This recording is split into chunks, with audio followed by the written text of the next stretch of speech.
Assalamualaikum warahmatullahi wabarakatuh. Liridhaillah wa li syafaati Rasulillah wa li karamati awliyaillah wa li musannifi hadhil kitab al-Fatihah. A'udzu billahi minasyaitonir rajim. Bismillahirrahmanirrahim.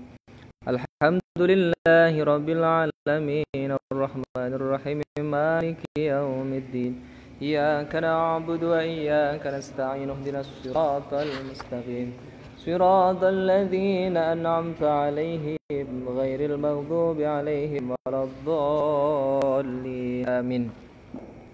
بسم الله الرحمن الرحيم.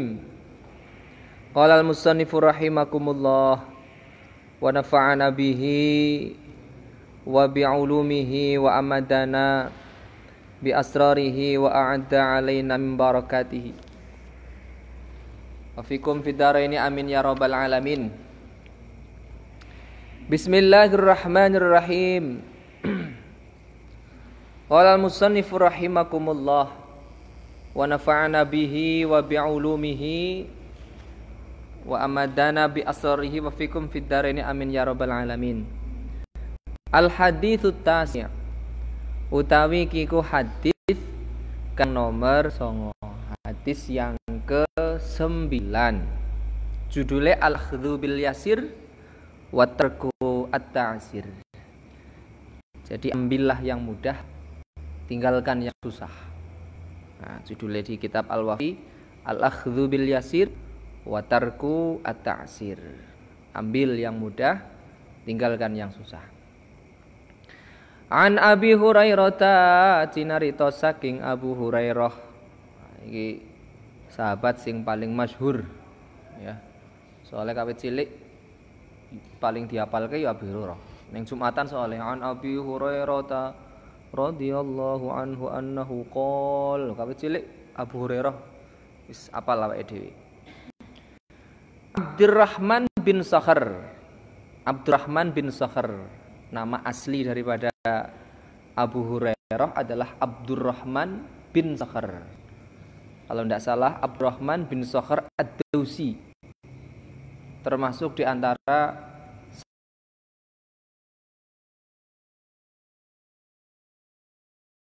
sekitar 5.300 hadis yang berasal dari sahabat Abu Hurairah. Termasuk sahabat yang sangat dekat dengan Kanjeng Nabi. Tapi suatu saat Abu Hurairah ki wadul ngerti ya? Ning Kanjeng Nabi. Kanjeng Nabi aku ki kerep ketemu jenengan yo ngapalke apa sing disampaikan jenengan itu karo Abu Hurairah. Tapi aku ki lalinan. Kata Abu Hurairah demikian. Abu Hurairah termasuk orang yang pelupa. Kemudian di antara kelebihan daripada sahabat Abu Hurairah adalah beliau didoakan oleh Rasulullah agar hafalannya tidak mudah hilang. Jadi kerep ketemu Kanjeng Nabi tapi lalinan wong. Wah, Kanjeng Nabi mau dawuh apa lali. Nah, lalinan kan kok hadise piye lali terus. Akhirnya kemudian diberikan doa oleh Rasulullah itu agar beliau termasuk di antara sahabat yang ingatannya menjadi ingatan yang sangat tajam, hafalannya dijaga. Nah, itu bibarokatid du'ain Nabi. Makanya beliau termasuk tentang orang yang atau sahabat yang memberikan hadis sangat banyak. Dan hampir-hampir apa yang berasal dari sahabat Abu Hurairah itu sahih. Walaupun ada beberapa yang mengatakan tidak. Tapi tingkatannya tingkatan sahih, bahkan muttafaqun alaih rata-rata. Kalau yang berasal dari sahabat Abu Hurairah ya karena itu doanya Rasulullah, kecipratan dungane Kanjeng.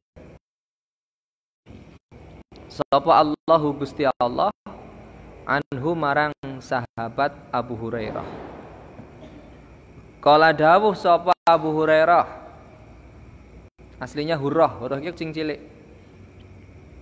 Hurairah kucing cilik ya. Hurairah aslinya Hurrah. Hurrah itu kucing. Kalau Hurairah Itu berarti kucing cilik. Sami tu ngrungu sapa ingsun. Ngrungu Rasulullah ing Rasulullah sallallahu alaihi wasallam. Yaqulu hale dawuh sapa Kanjeng Nabi. Dawuhe pripun? Ma ing barang. Nahaitukum lamun nyegah sapa ingsun kum ing sira kabeh anhu saking ma fajtanibuhu mongko padha ngedohana sapa sira kabeh hu ing ma. Apa-apa yang aku cegah maka hindarilah. Ini kata Rasulullah. Ya. Apa-apa yang aku cegah maka hindarilah. Wa malan ing barang amartukum lamun perintah sapa ingsun perintah kum ing sira kabeh bihi kelawan ma faktu atau ada redaksi faf'alu sama mongko nekanono sira kabeh lek faf'alu berarti nglakono sira kabeh minhu saking ma mastata'tum kang kuat sapa sira kabeh ing ma. Nah, apa-apa yang aku maka hindarilah. Sebaliknya wama amartukum bihi fa'tu minhu mastata'tum. Apa-apa yang aku perintahkan kata Rasulullah fa'tu ay faf'alu minhu mastata'tum maka lakukanlah. Nah, lakukanlah kuwi isi enek tanda kutipe terus ning bahasa mastata'tum semampunya wis paling penak iki awake dhewe ngelakoni ibadah yo semampune tidak ada paksaan. Makanya la ikraha fiddin, tidak ada paksaan dalam agama dan dalam beragama tidak boleh karena terpaksa. Jadi la ikraha fiddin ada dua makna. Ada yang maknai tidak ada keterpaksaan dalam beragama. Kemudian dalam beragama jangan sampai karena kita terpaksa. Fa inna ma ahlaka mongko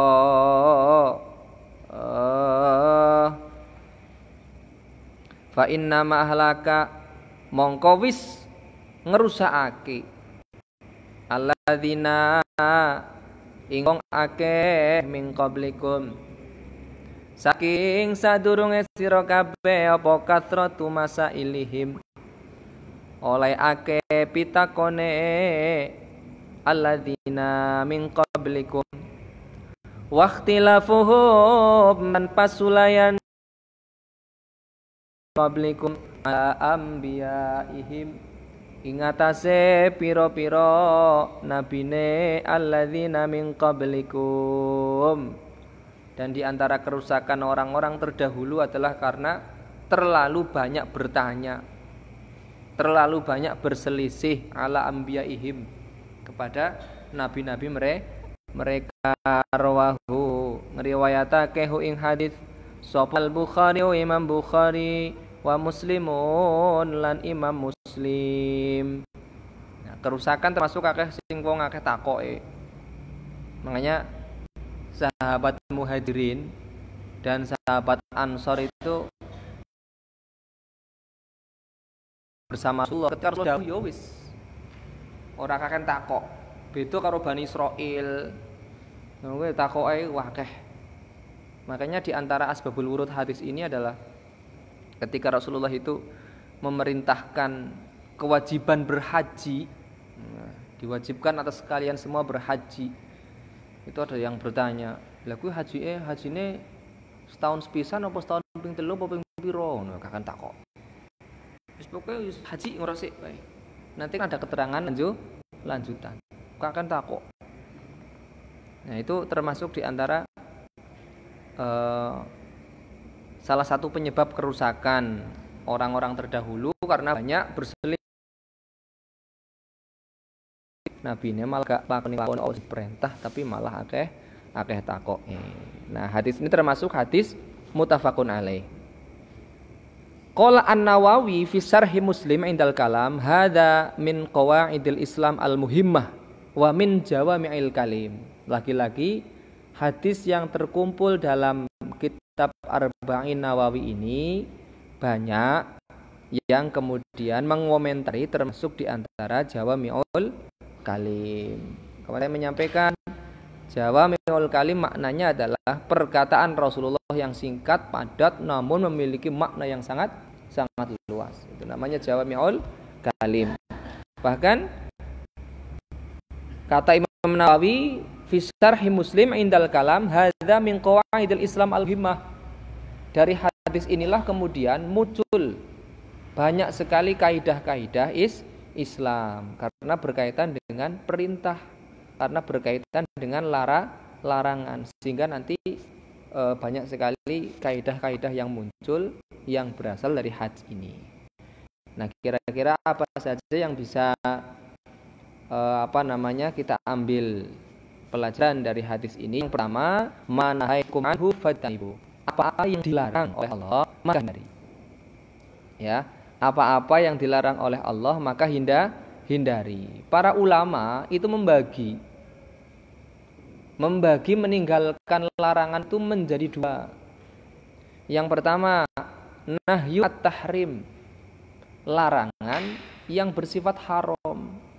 Contohnya apa? Contohnya ya akeh. Apa-apa yang jelas diharamkan oleh syariat. Larangan berzina, wala taqrabuz zina,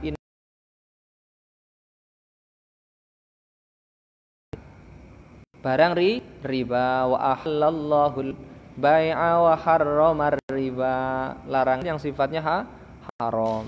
Ada lagi larangan misalkan larangan berbohong, larangan membuka aurat. Itu semuanya diantara contoh-contoh larangan yang memang sifatnya haram. Yang kedua adalah larangan tapi sifatnya makruh. Nahyul karohah.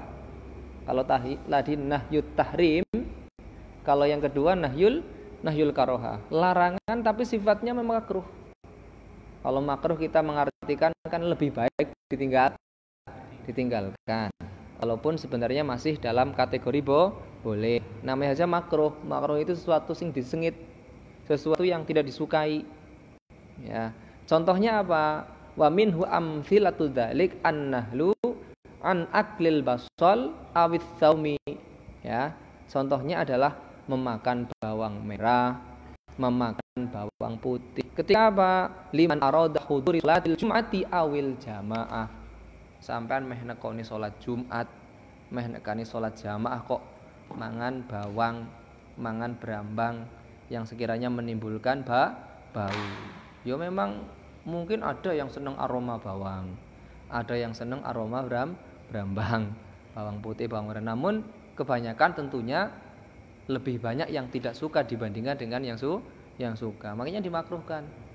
Jengkol, pete, kan enak toh, jengkol kan juga enak toh. Pete kan juga enak. Tapi kira-kira banyak yang suka atau banyak yang tidak suka ketika itu berada di muka umum. Salat mambune pete, salat mambune jengkol. Ini ora patut. Ya, enggak patut. Itu bisa mengakibatkan ketidakkhusyuan salat. Mau sampean sing mangan enak-enak wae, alah rapopo. Lho sing nang jejermu ki lho. Wah, ambune jengkol. Wong kadang jangankan jengkol, memakai wangi-wangian terlalu banyak itu kan juga termasuk makruh. Apalagi jengkol yang kebanyakan bisa jadi orang tidak menyukai baunya loh ya, bukan rasanya loh ya. Kalau rasanya kan enak. Sampean makan pete berjengkol kan enak, tapi baunya itu kan kebanyakan orang tidak menyukai. Makanya di antara contohnya adalah memakan makanan yang sekiranya menimbulkan bau. Kullu dzirahatin karihah bahasanya. Setiap apa-apa yang menimbulkan bau yang tidak disukai itu termasuk diantaranya larangan yang bersifat makruh. Itu pelajaran yang pertama. Yang kedua, dari hadis ini juga menghadirkan satu kaidah ad-darurat tubihul mahdzurat. Ya, Sifat darurat, sifat terpaksa itu menjadikan apa-apa yang tidak boleh kemudian bisa menjadi boleh. Makanya dalam Al-Qur'an itu jelas dalam Al-Baqarah ayat 173, famanit turra ghairu baghin wala 'adin fala itsma alaih. Barang siapa dalam keadaan terpaksa, famanit turra ghairu baghin, yang dia memang tidak menginginkan, wala 'adin, dan tidak sampai melampaui batas, fala itsma alaih, maka tidak ada dosa baginya. Kalau yang dicontohkan di sini adalah ibahatu aklil maitah liman ta'am walam yaqdir ala ghairiha. Contohnya adalah kedaruratan memakan bangkai ketika tidak ada makanan apapun selain bangkai itu. Maka boleh. Dengan catatan tadi dalam Al-Qur'an ada batasannya, faman turra. Memang betul-betul awalnya tidak menginginkan memakan bangkai. Ghairu baghin, juga tidak melampaui batas. Wah, saya ingin makan daging babi biar halal. Wah, saya tak mencoba ke hutan sekiranya di hutan itu hanya ada binatang babi. Bilang, kok kan enake gue tok, jadi halal. Itu namanya baghin, itu ada kesengajaan. Makanya ada rambu-rambunya, famanit, siapa yang dalam keadaan dan tidak ada asal, ya, memang dia itu menginginkan, maka hukumnya menjadi boleh. Tapi kalau ada keinginan apa meneh kok bungkus, wah itu namanya berlebihan namanya. Faman itu ghairu baghin wala 'adin, tidak melampaui batas. Batasanmu mangan ya wareg kok. Batasan makan kan wareg toh, sing penting sampean wareg ya wis. Itu batasannya. Wah, iki mumpung keadaan darurat, mumpung ning hutan, babi dadi halal hukumnya, tak bungkus tak go balik. Itu namanya ghairobahin wala 'adin. Itu melampaui batas. Itu kaidah yang pertama. Kemudian selanjutnya bagaimana berkaitan dengan komitmen terhadap perintah. Wah, tadi disampaikan wama amartukum, apa-apa yang aku perintahkan maka lakukan semampunya. Sama dengan tadi, kalau larangan itu ada dua. Larangan yang bersifat haram, ada larangan yang bersifat makruh. Begitupun dengan perintah. Perintah itu juga dibagi dua. Ada amrul ijab, perintah yang memang sifatnya wajib. Contohnya apa? Yo banyak. Contohnya perintah sholat, perintah zakat, perintah haji, amar ma'ruf nahi mungkar.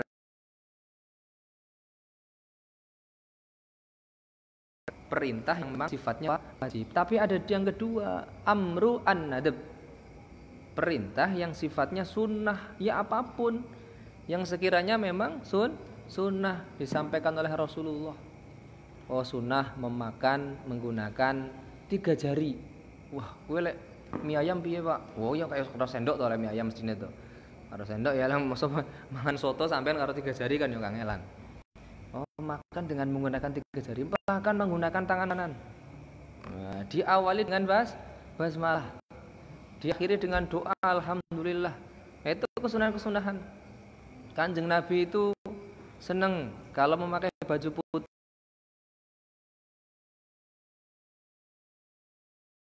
Rasulullah ada kesunahan yang memang dilihat dari bagaimana perilaku Rasulullah, apa yang dipakai oleh Rasulullah. Wah, sunnah jenggoten. Wah, aku kayak jenggoten.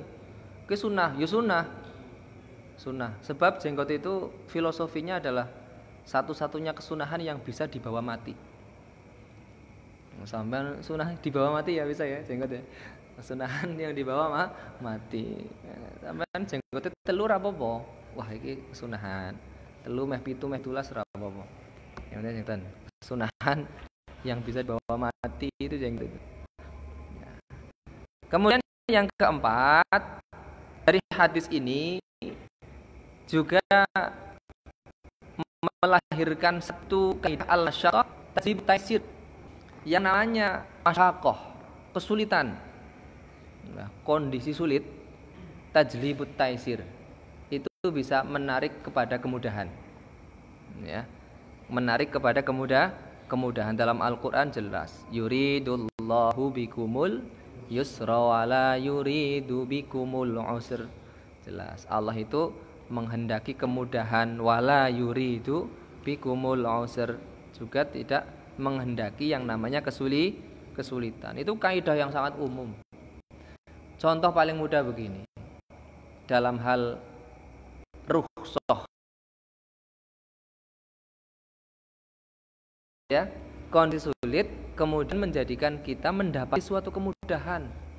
Ada orang yang dalam perjalanan, wah wajib sholat, tapi cara ninggalkan sholat, tapi ada jamak qashar. Wah ini saya kok seorang kuli bangunan, repot kalau puasa. Oh kuli bangunan, pekerja keras itu boleh tidak berpuasa, nanti diganti di hari yang lain. Itu namanya rukhsah. Wah Islam itu selalu seperti itu. Yuridullah bikumul yusr wala yuridu bikumul usr. Dalam hal apapun, termasuk hal muamalah. Hal muamalah banyak. Misalkan sampean apa ya paling mudah, menyewa toilet. Wah di terminal itu kan sampean kan toilet bayar toh. Buang air kecil 2.000, buang air besar 3.000, buang mandi misalkan 5.000. Ada ketentuannya. Tapi kan raiso batas itu. Oh ini sampean boleh buang air besar, tapi tidak boleh melebihi 15 menit. Raiso. Enak sih modelnya suwi ini kamar mandi kan ada orang. Tidak bisa dibatasi airnya. Karena ini ada sewanya, maka air yang dihabiskan sampean kok buang air besar itu tidak boleh lebih dari 3 gayung. Ya tidak bisa. Itu contoh kemudahan. Sesuatu yang sifatnya sulit, ya, sesuatu itu akhirnya akan menarik kepada suatu kemudahan. Jual beli nang mall sampean. Lek melu rukune jual beli, harus ketemu antara penjual dan pembeli. Harus deal-dealan. Saya beli ini, saya bayar sekian, saya beli itu, saya terima dan sebagainya. Tapi sampean kan gak ketemu karo bakule to. Lah nang mall-mall cukup karo bandrol. Wah iki baju nih 100.000. Oh iki tuku pen misalnya harganya 20.000. Oh ini beli buku harganya 150.000. Ora perlu takok ning ini saya beli 150.000 saya bayar dan sebagainya, enggak perlu. Wis pokoknya anggar ngerti. Oh setuju, harganya 150.000. Buku ini saya beli. Langsung ke kasir tinggal bayar. Yo tidak ada akad kan? Tidak ada akad yang artinya saya beli buku ini 150.000, saya jual. Yang lurus sah. Ngono tidak seperti itu. Nek kesampean ngono kuwi kok ning mall iso nyuwen-nyuweni. Padahal lek blonjo ibu-ibu itemnya kan banyak banget, keranjangnya kebak. Lek siji mbok omong kayak yo suwen itu. Makanya ada al-masyaqqah tajlibut taisir. Nah, kemudian yang terakhir berkaitan dengan tadi. Sebenarnya banyak sekali nih pelajaran dari hadis ini yang ada di kitab Al-Wafi, tapi saya ambil yang sekiranya pokok-pokok saja. Berkaitan dengan kerusakan orang-orang terdahulu. Jadi karena terlalu banyak bertanya.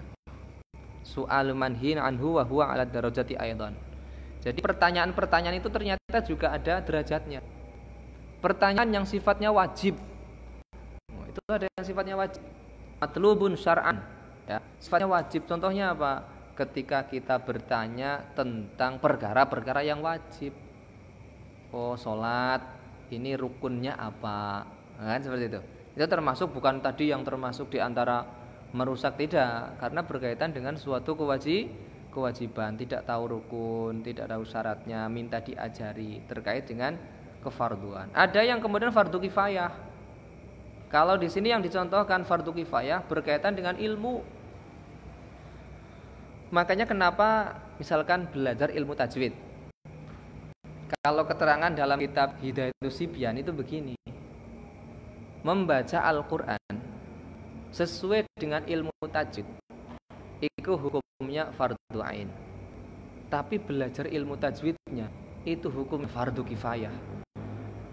Artinya kalau ada salah satu orang misalkan di wilayah kita yang sudah belajar ilmu tajwid, mongko aku gugur kewajibannya. Wis ana koncoku kae sing mondok.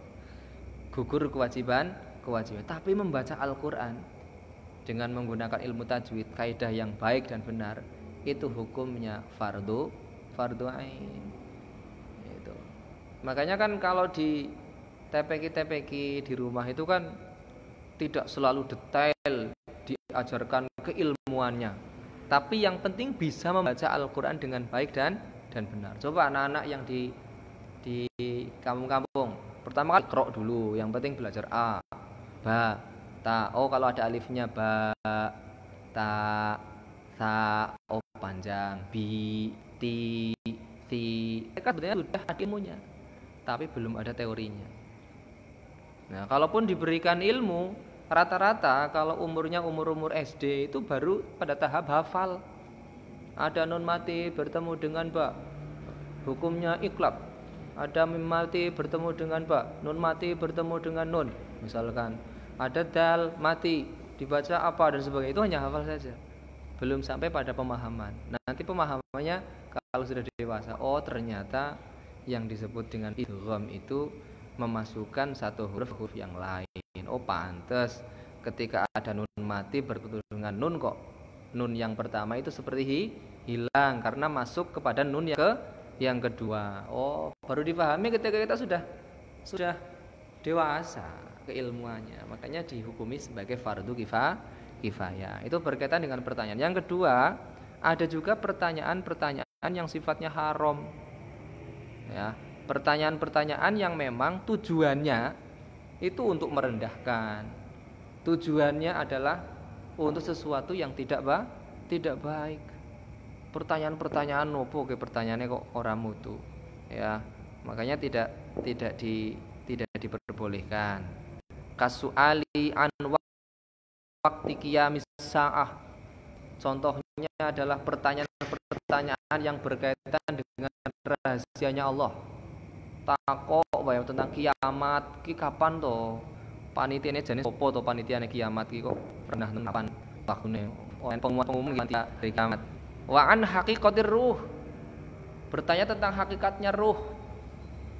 Qulir ruhu min amri rabbi. Jadi wa yas'alunaka 'anir ruh. Qulir ruhu min amri rabbi. Kalau hanya sebatas belajar saja, hanya sebatas mengetahui itu tidak masalah. Tapi detail, mengatakan debat, diskusi, apa-apa yang menjadi rahasianya Allah kita diskusikan, apalagi merasa benar, itu justru malah semakin tidak benar.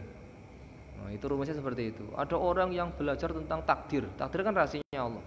Oh, takdir yang benar seperti ini, itu hanya pendapat. Pokok daripada takdir adalah rahasianya Allah. Oh, ruh itu seperti ini, analisis saja itu. Oh, seperti yang benar itu kamu salah, yang benar ini. Itu analisis saja. Qulir ruh min amri rabbi. Ruh itu urusan Tuhan. Makanya termasuk di antara pertanyaan-pertanyaan yang dilarang terkait dengan pertanyaan hakikat takdir atau rahasianya Allah. Nah, kemudian su'alul mu'jizat wa talabu khawariqil adat. Nah, ada juga pertanyaan-pertanyaan misalkan tentang bagaimana mukjizat. Wah. Wa talabu khawariqil adat anadan wa anatan au iz'ajan wa irbakan. Ya, berkaitan dengan sesuatu yang gaib. Sesuatu yang sifatnya gaib itu juga termasuk di antara rahasianya Allah. Nah, makanya maka jangan sampai al-istighal bahasanya nih. Jangan sampai kita istighal anis su'al. Ya. Jangan kita itu tersibukkan dengan pertanyaan-pertanyaan. Justru yang menjadikan kita bingung. Cukup kita belajar semampunya, kita fahami yang ringan-ringan, kita amalkan. Sesuatu yang berkaitan dengan tadi rambu-rambunya, sesuatu yang berkaitan dengan rahasia Allah, maka lebih baik kita hindari pertanyaan-pertanyaan berkaitan dengan hakikat itu. Dan mudah-mudahan yang